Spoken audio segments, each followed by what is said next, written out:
નમસ્કાર દર્શક મિત્રો, હાલના ખરાબ હવામાનના અનુસંધાને સાગરખેડુ ભાઈઓ સાથે ધોલાઈ બંદરના અધિકારીએ સાવચેતીના પગલાં અંગે ચર્ચા કરી।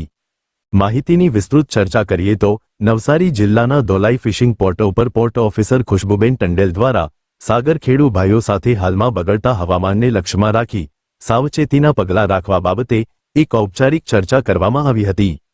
હાલમાં બગડતા જતા હવામાનના ચિંતાજનક સમયે સાગરખેડુઓએ પ્રશાસનનો સંપર્ક કઈ રીતે કરવો તેમજ દેશના જાગૃત નાગરિક તરીકે હંમેશા સચેત રહી સાવચેતીના પગલાં કઈ રીતે લેવા તેની વિસ્તૃત ચર્ચા કરી પરિસ્થિતિથી માહિતગાર કર્યા હતા। તેમજ સાગરમાં ક્યારેક પણ સંવેદનશીલ પરિસ્થિતિ જણાય તો એ સમયે તરત જ કોસ્ટ ગાર્ડનો સંપર્ક કરી જે તે પરિસ્થિતિ અંગે તેમને વાકેફ કરી દેશ ઉપયોગી થવા બાબત પણ ચર્ચા કરાઈ હતી।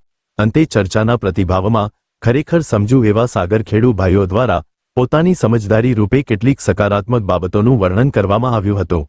આખરે ગંભીર બાબતોની સરળતાથી સ્થાનિક ભાષામાં પ્રસ્તાવના થતા ચર્ચાનો મૂળ હેતુ સાકાર થયો એમ માની શકાય। Report Atiq Desai, SPP Bharat news.